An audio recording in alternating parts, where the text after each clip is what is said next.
I'm Karen Golden Oronte, here at Living Histories at the Historical Society in Cohasset. Today I am speaking with Joe Lebherz. Hello, Joe. How are you doing? I'm good. We're going to be speaking with Joe with his expert knowledge of Minot Light and how it was constructed. Now, we have had two Minot Lights. Mm-hmm. I don't know if the first one was called Minot Light. Yes, it was.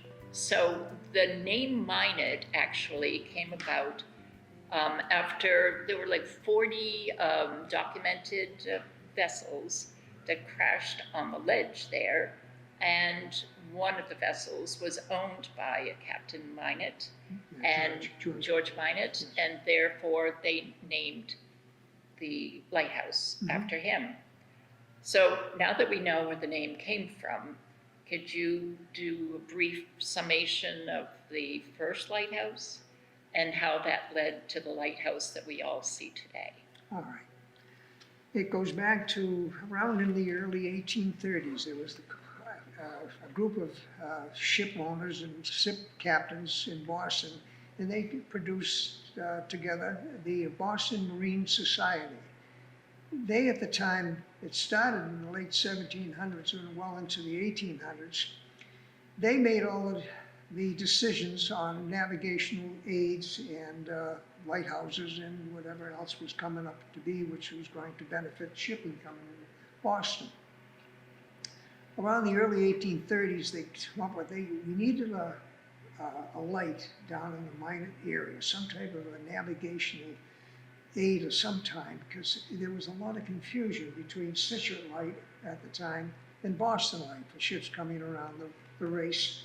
They would get confused between the two lights, which is something I could never understand, because Situate Light was a fixed light, Boston Light at the time was a revolving light. So to have a confusion between the two, it's kind of hard to understand, but that was happening back then. So as time went on, they did get the appropriation to build a light for around $39,000 tops.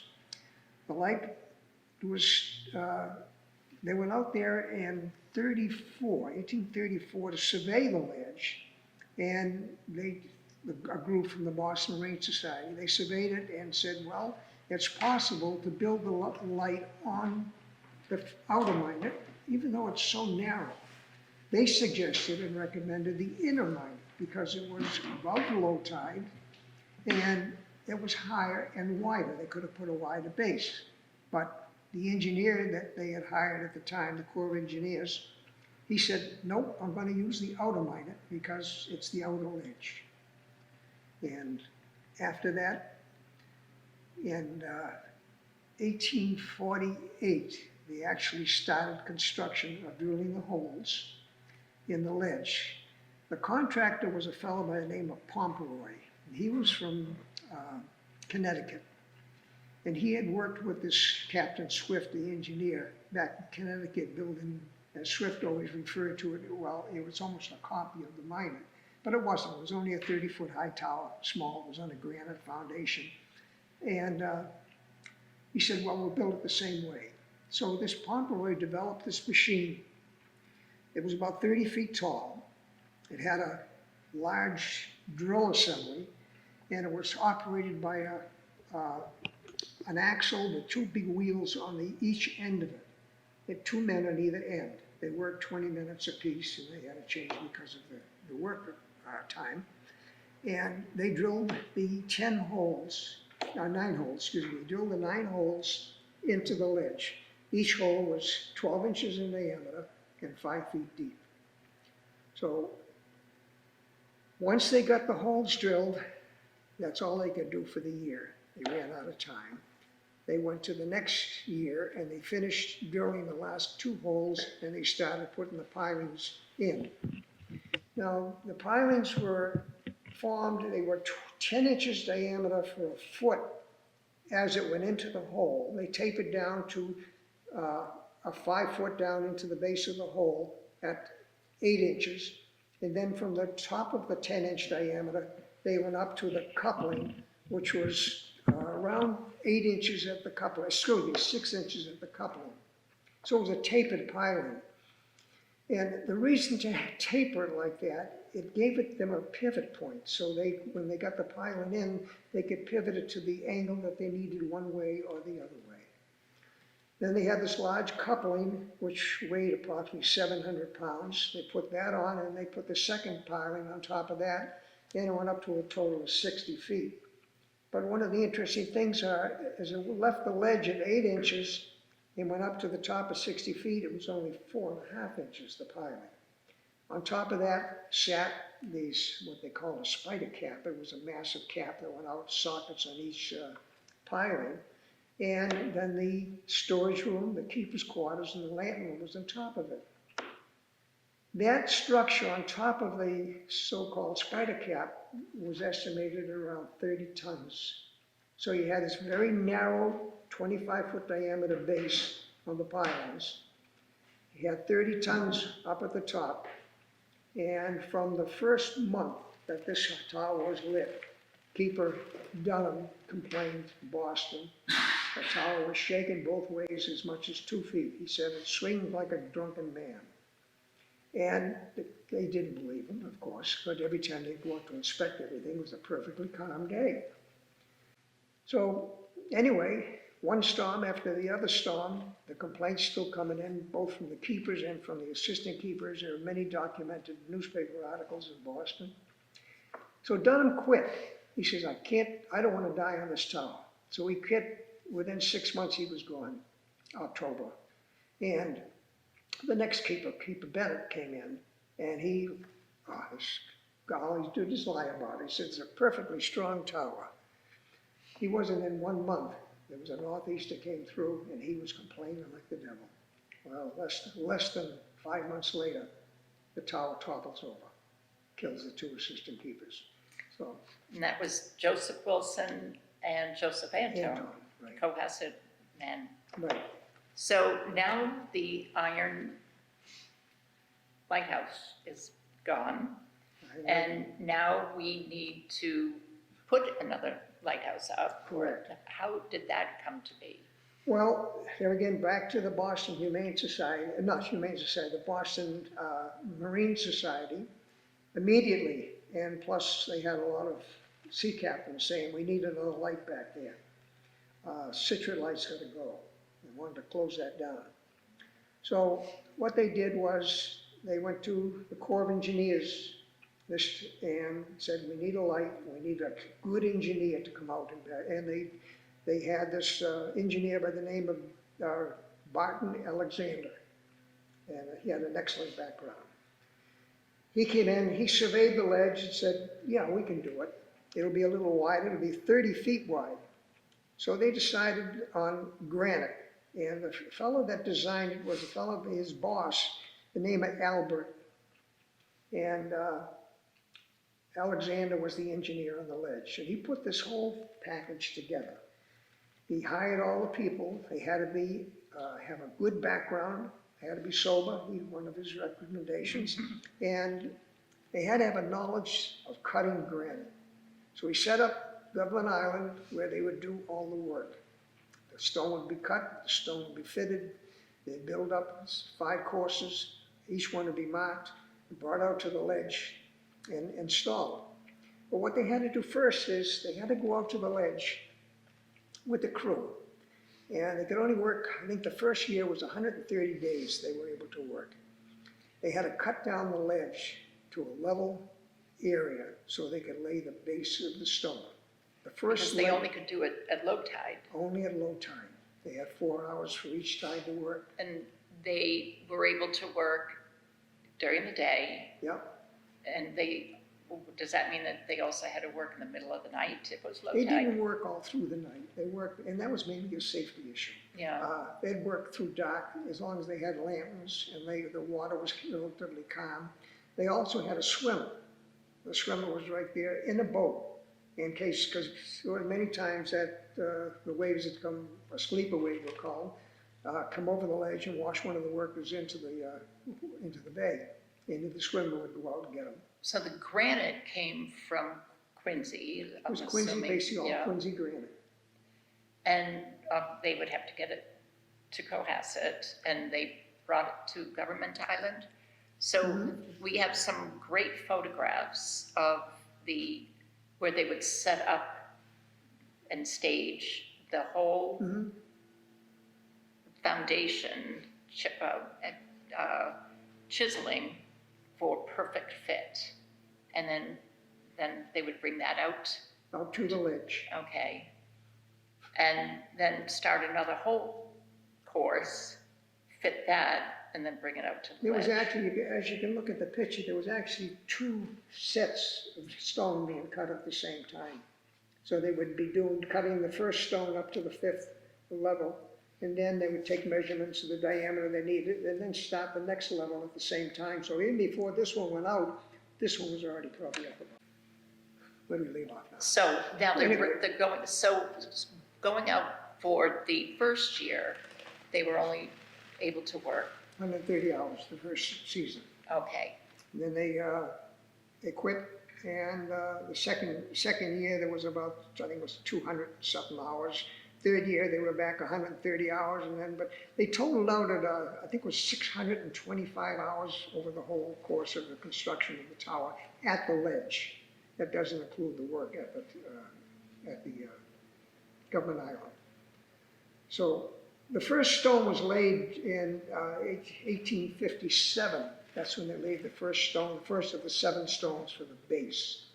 And then they went on from there. And within 2 years, they were up to pretty much the 22nd course, which would take us, I don't know if you want to look at this picture here. 22nd course would be right up around this area here, which is the top of the solid part of the tower. And from there on, courses were only exterior courses, because you had all your living spaces and your working spaces on the next part of the tower. So this only goes to what? This would be this is the 22nd course, this one right there, the last of the solid courses, 22nd course, which has the well in the middle. And then this is where you had said before is where the water can come up through the storage in the. This is the storage room, Uh-huh. and this is where water was stored. It was a well for, there again, drinking water or whatever water you needed. And it actually, like I said, it served 2 purposes. If the water was going down and was leaking out, it would show that the bottom stones had been compromised and water was leaking out through the stones. It never has been compromised. So on this, where they're just 5 courses up at this point That would be here. right here, Yeah, 5th course, and you'd have a hole in the center, which you can't see from the photograph. right. Now here, you were explaining how they put the mortar or the Portland cement in between In between the stones. What they do is they take, say we had the top of this was a stone, and they'd take and they'd smear the mortar all over it, and then before they put the next stone on top of it, they'd lay muslin over it. And what the muslin did was secured it so the water wouldn't go in, say at night when they were gone, and wash the mortar out from the edge of the, between the blocks. So that they'd drape the muslin down over the side, and they'd start the next one, and then they'd do the same thing with that also, mortar and then muslin over it. And then, so now we're into the first, room, open room. Yeah, And that lower room is the is, storeroom, and that's where, that was the only entrance into the lighthouse, because the doorway was right in this area too, up through the ladder, which is right here. And so all material would be, there was a crane up above here which came out of this upper window, and they were able to pick items up from down below to the doorway and bring them inside. And there were barrels and food stuff and fuel oil and coal and things like that, because they burned coal in the stoves. and so inside, you had said that there's, along the core of the outer edge is a metal stairwell. Right. The stairway, it's not a circular stairs, it is curved, but it only goes from floor to floor, one above the other. And it was made out of wrought iron stair, beautiful piece of work, which is all deteriorated now. That's one of the reasons that they're not doing any work out there, and I believe the light is shut down now, I'm not quite sure of that. But So what is the next room after the the next room up to storage? there would be the assistant keeper's quarters, that's where they lived, that was their birthing area. There was room for 2 assistant keepers, if 2 of them out there at the time, or there was a guest. They always had guests out here at the light.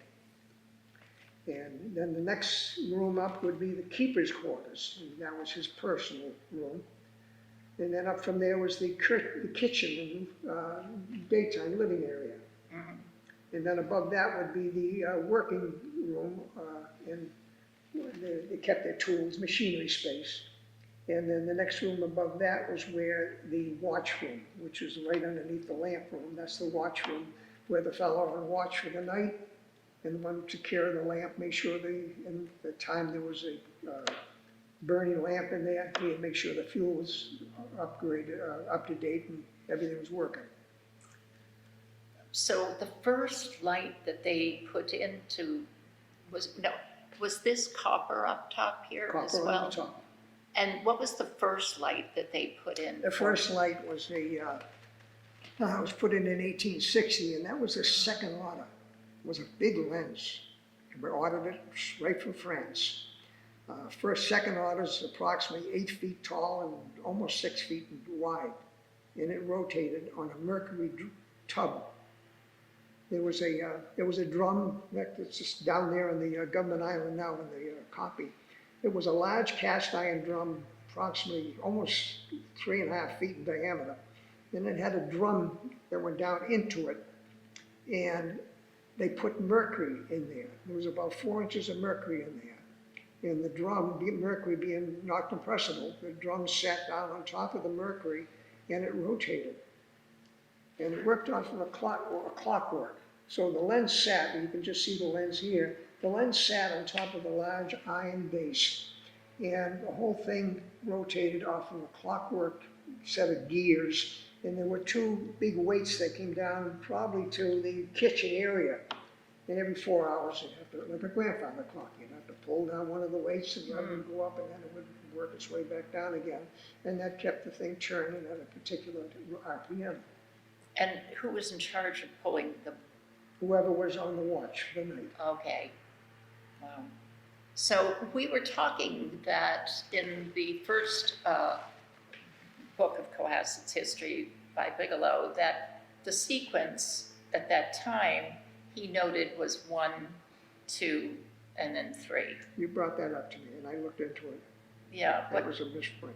Oh, it was a I misprint. found actual information to where as soon as it was changed in 1894, Jacques Keeper Rennie, he's the one that got the notice that they were going to upgrade and change change it from a solid light to a flashing light, and it would have been 143.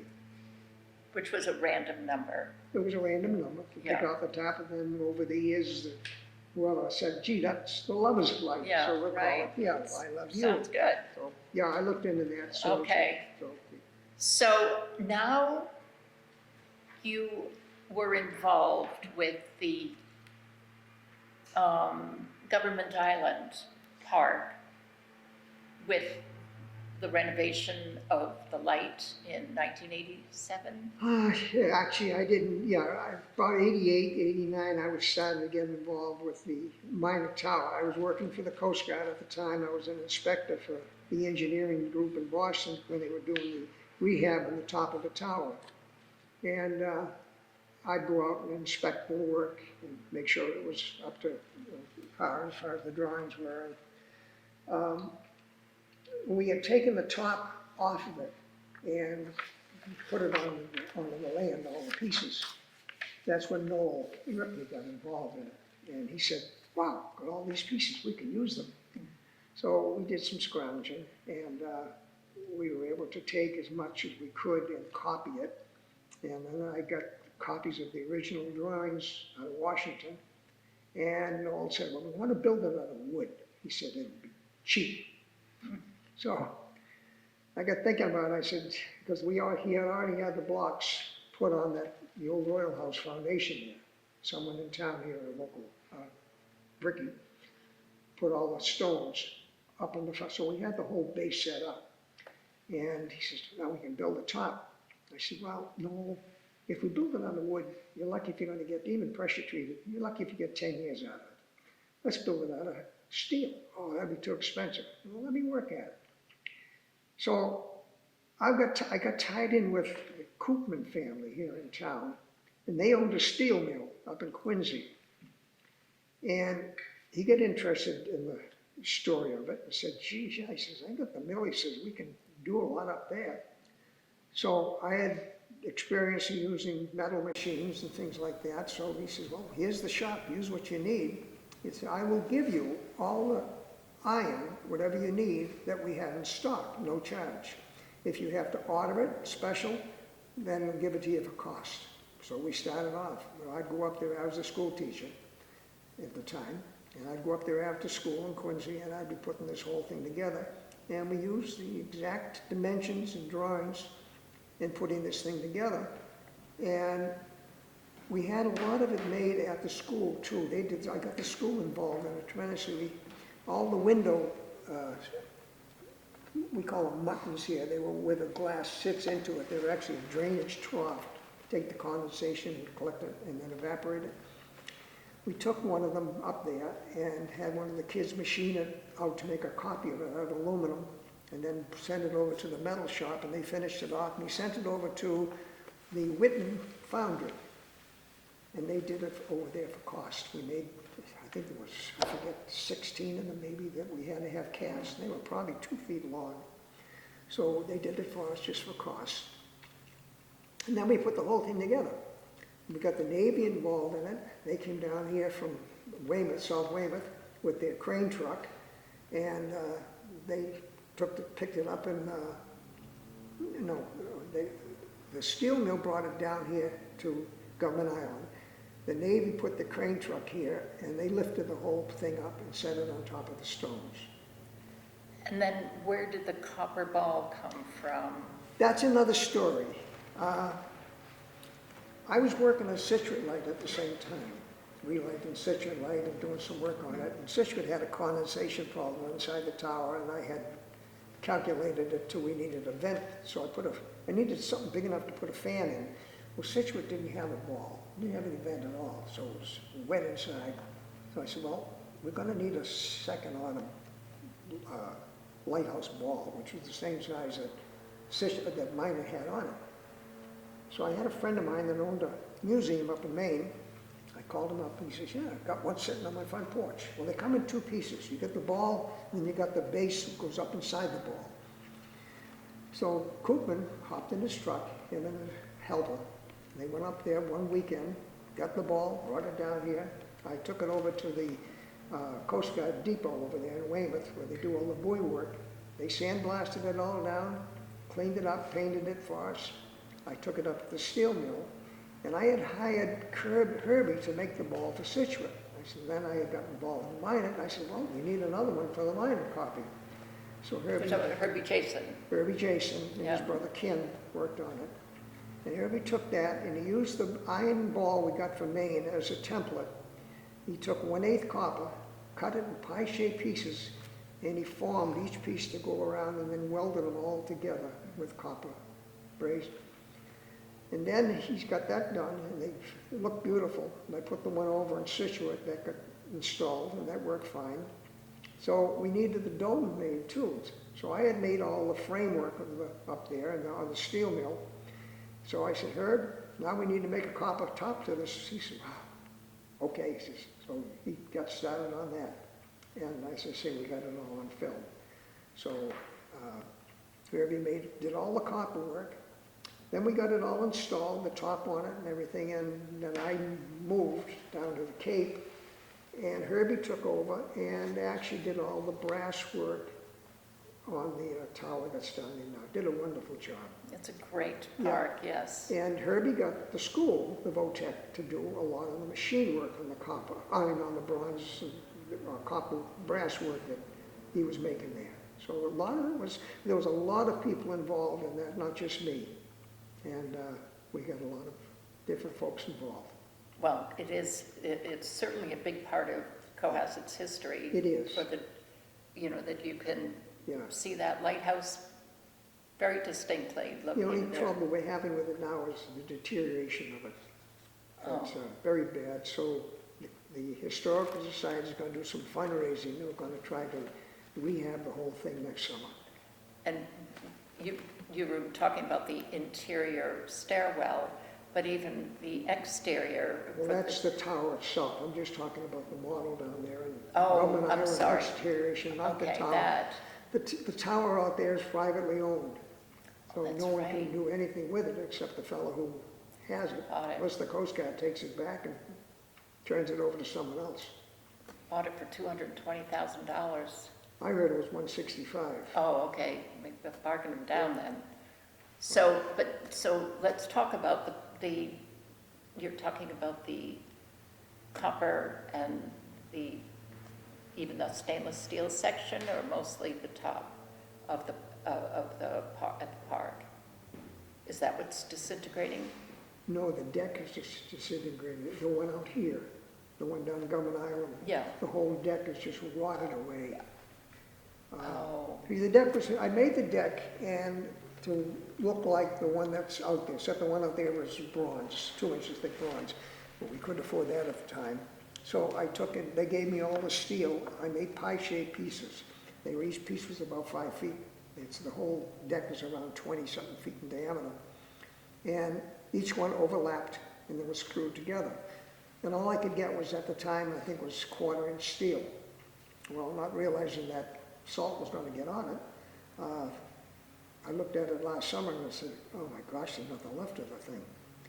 So I told Glenn Pratt about it, and Glenn said, we're going to make it out of bronze, just like the one out there. I said, well, good luck. no. So he's doing a lot of fundraising to get the money to make it out of bronze, and then it'll last a long time. Much longer than it's been. So we'll have to lift the whole top off again, Yeah, and get a crane down here, pick it off, put it on the ground, and then replace the whole deck. Yeah, big Well, project. we'll make sure we capture some photographs of that Yes. as well. Make a good story. Yes. Well, Joe, it has been so interesting to talk to you about the construction of Minot, as well as bringing us up to date on, well, the book that you're writing about the first iron lighthouse, which we didn't see but in photographs, but certainly had remnants even when they went out to start this. There was just remnants of the iron lighthouse at that point. Well, there's lots more to talk about with your book coming out whenever you get it done. I hope to get it finished this year. Okay. Yeah. Well, The book's going to be, it's going to tell what I feel is the truth about why the tower fell down. So it's got a lot of facts in it, it's got my theories in it, and not to slam anybody, it's just that it's going to tell what the story is all about. okay. So, Well, again, thank you so much, well, Joe. thank you for putting up with me. Absolutely. It was, I appreciate your time. I like to talk about it. Good. Thank you very much for watching Living Histories. Looking forward to see you again. Bye.